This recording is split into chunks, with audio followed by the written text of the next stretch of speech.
ज्ञान धन से उत्तम है, क्योंकि धन की तुम्हें रक्षा करनी पड़ती है परंतु ज्ञान तुम्हारी रक्षा करता है। Hello friends, good evening to all of you and welcome to the Rajdev study point.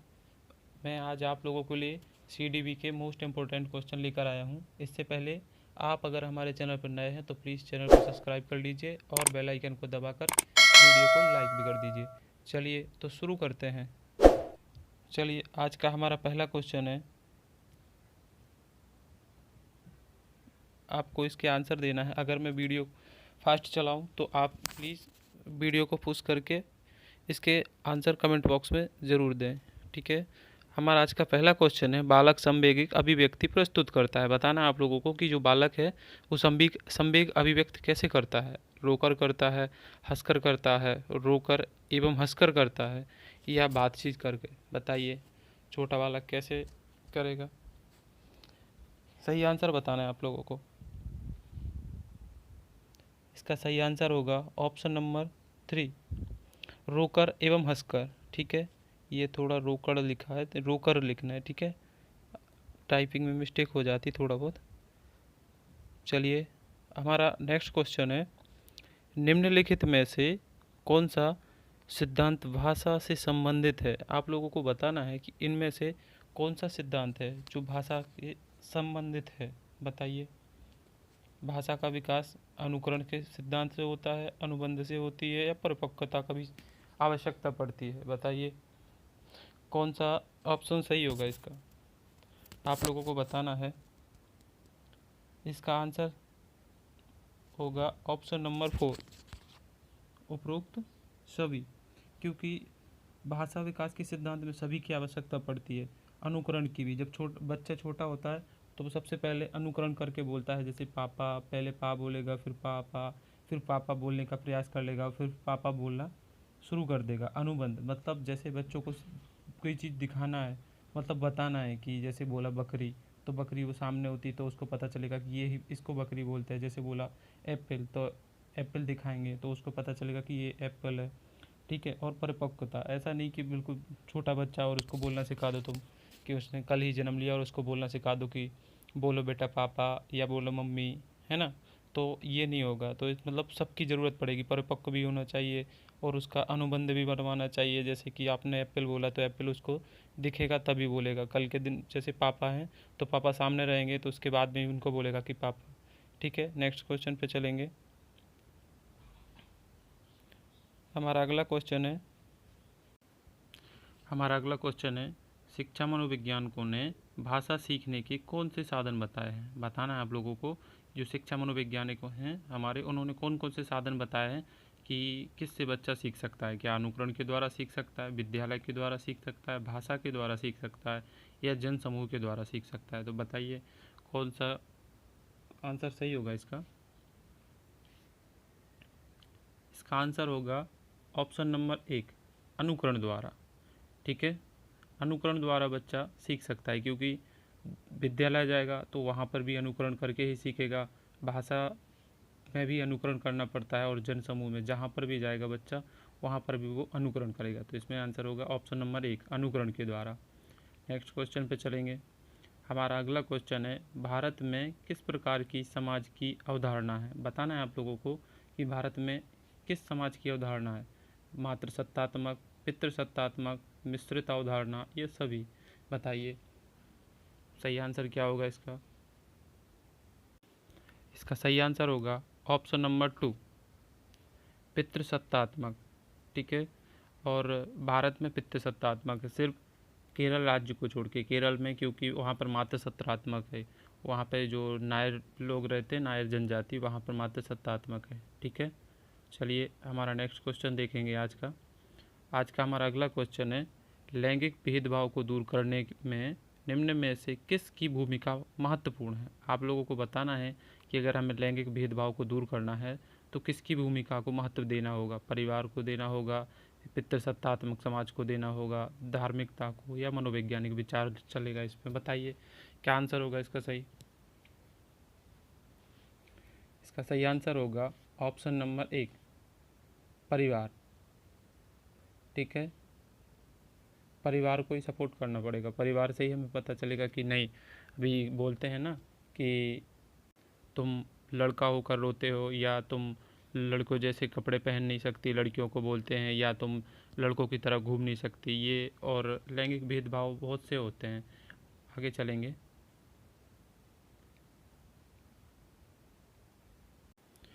हमारा अगला क्वेश्चन है, व्यक्तित्व भिन्नताओं के निम्न में से कौन से कारण हैं। बताना है आप लोगों को कि इसमें से कौन से ऐसे कारण हैं जो व्यक्तित्व भिन्नताओं को दर्शाते हैं।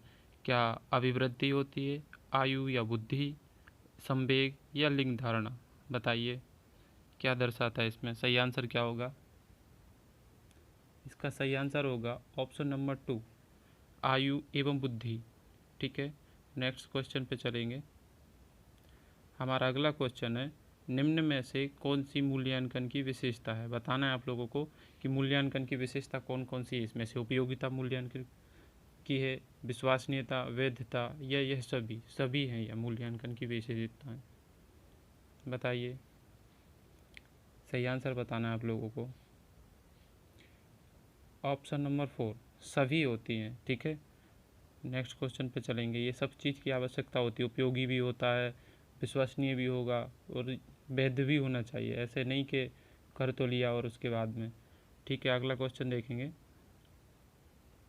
हमारा अगला क्वेश्चन है, विकलांग बालकों में किस प्रकार की कमी के कारण अधिगम में कठिनाई होती है। बताइए, विकलांग बालकों में किस प्रकार की कमी के कारण अधिगम में कठिनाइयाँ होती हैं। शारीरिक कमी के कारण, मानसिक कमी के कारण, संवेगात्मक कमी के कारण, या यह सभी के कारण। क्या आंसर होगा इसका? इसका सही आंसर होगा ऑप्शन नंबर 4, यह सभी। ठीक है, क्योंकि जो बच्चा शारीरिक रूप से कमी होगी, या फिर उसके जैसे कोई मतलब उसके हाथ में कोई चोट है, या उसके कारण, या फिर मानसिक ऐसा है कि वो बोलने में कमज़ोर है, संवेग किसी से बात करने में भी उसको बड़ी हिचकिचाहट आती है, तो वो बालक अधिगम में भी बहुत कठिनाइयों का सामना करना पड़ेगा। क्योंकि जो कक्षा में जाएंगे तब बच्चे एक दूसरे से बात करते हैं, वो बच्चे सबसे अलग बैठकर अपने आप को थोड़ा सा ये सोचेंगे कि मैं इनसे अलग हूँ। तो इन सभी के कारण उनको अधिगम में कठिनाइयाँ आ सकती है। ठीक है, तो इसका सही आंसर होगा ऑप्शन नंबर 4। नेक्स्ट क्वेश्चन पे चलेंगे। हमारा अगला क्वेश्चन है, निम्नलिखित में से कौन समस्यात्मक बालक की श्रेणी में नहीं आते। बताना है आप लोगों को। आपका ऑप्शन है लेखन विकार, पठन विकार, आक्रामक व्यवहार, या भाषा अशक्तता। बताइए, तो सही आंसर क्या होगा इसका?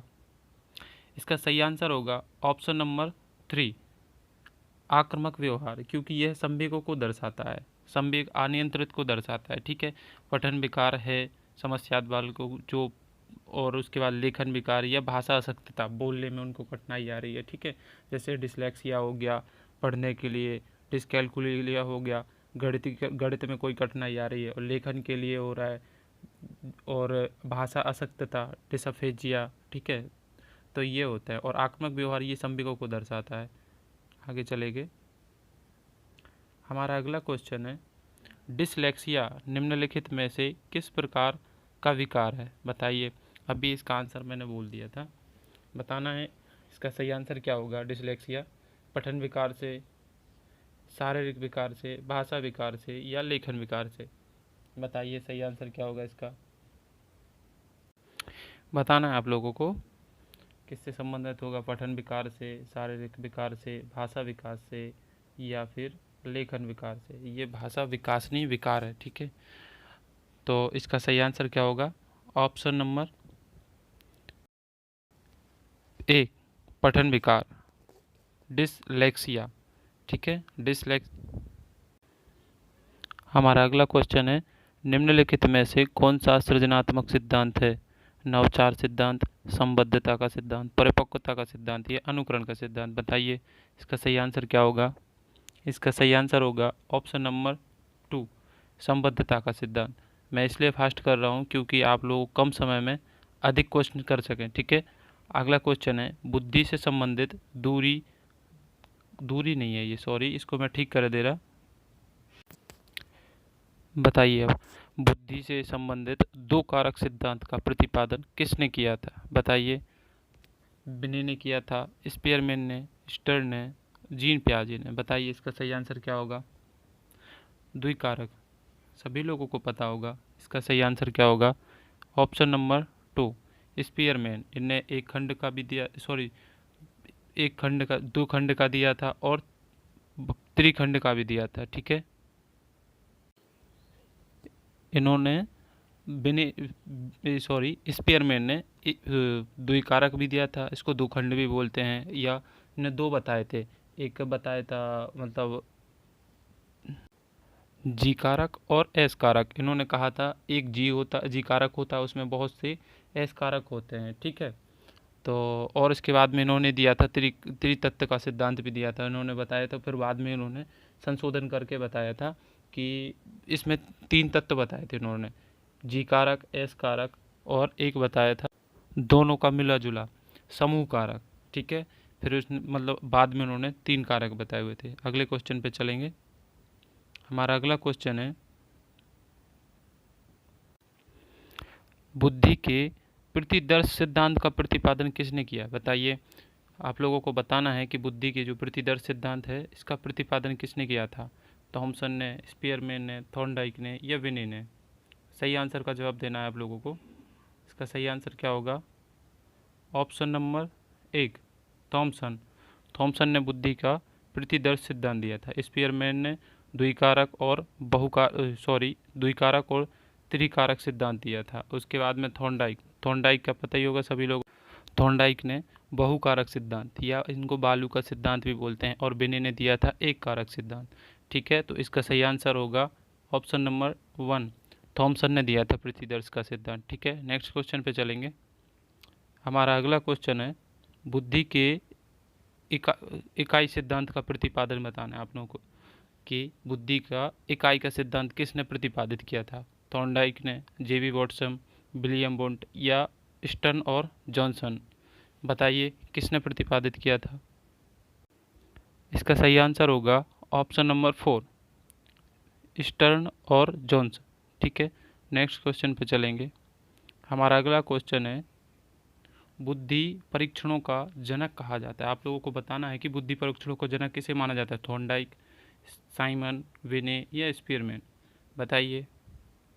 पहले भी मैं बता चुका हूँ। इसका सही आंसर होगा ऑप्शन नंबर 3, विने। ठीक है, विने को माना जाता है। आगे चलेंगे। हमारा 16वां क्वेश्चन है, निम्न में से किसने सर्वप्रथम बुद्धि, ये थोड़ा यहाँ मिस्टेक है, मैं इसको ठीक कर दे जी। अब बताइए, निम्न में से किसने सर्वप्रथम बुद्धि लब्धि शब्द को परिभाषित किया था? कैटल, विने, स्पीयरमैन, या टर्मन? बताइए, सबसे पहले किसने बुद्धि लब्धि शब्द को परिभाषित किया था? इसका आंसर आप लोगों को कमेंट बॉक्स में देना है। ठीक है, तब तक हम अगले क्वेश्चन पे चलेंगे। ठीक है, इसका आंसर आप लोगों को ज़रूर देना है कमेंट बॉक्स में। आगे क्वेश्चन पे चलेंगे। हमारा अगला क्वेश्चन है, आपकी कक्षा का एक छात्र आपकी कक्षा का एक छात्र राजू सृजनशील छात्र है, तो उसकी बुद्धि लब्धि का स्वरूप होगा। बताना है आप लोगों को कि आपकी कक्षा का राजू है और वो सृजनशील छात्र है, तो उसकी बुद्धि लब्धि का स्वरूप क्या होगा? औसत से कम होगी, औसतन होगी, औसत से अधिक होगी, या कह नहीं सकते कि कैसी होगी? बताइए, इसका सही आंसर क्या होगा? इसका सही आंसर होगा, बताइए।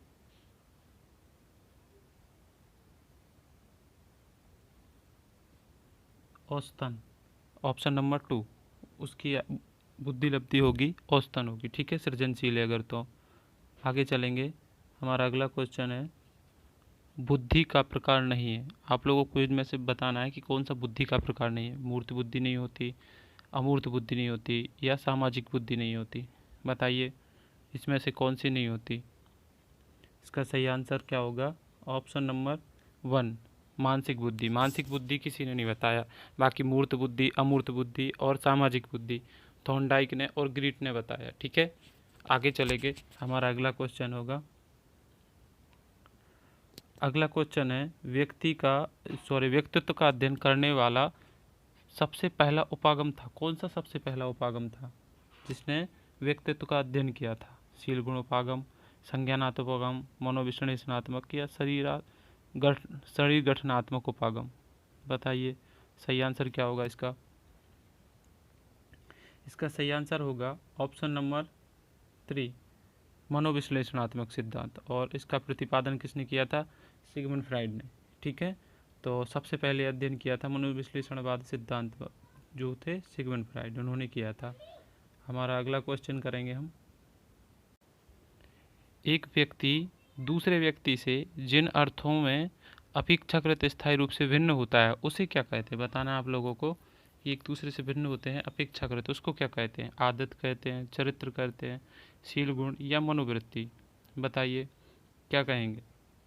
सही आंसर का जवाब देना आप लोगों को ऑप्शन नंबर 3, शील गुण। शील गुण कहते हैं। ठीक है, आलपोर्ट ने बताए थे, उसके बाद कैटरलेन का किया था। ठीक है, आगे चलेंगे। हमारा आज के लिए बस इतना ही। तो तब तक के लिए आप अभी तक आपने अगर हमारे चैनल को सब्सक्राइब नहीं किया तो प्लीज़ चैनल को सब्सक्राइब कर लीजिए। और ऐसे ही क्वेश्चन मैं लाता रहता हूँ, जैसे कि CDP, EBS और संस्कृत आदि आदि जो टेटो में पूछे गए क्वेश्चन हैं उन्हीं को मैं लेकर आता हूँ। तो प्लीज़ चैनल को सब्सक्राइब कर लीजिए और अधिक से अधिक अपने फ्रेंडों को शेयर कीजिए। Thank you for watching my video. Thank you.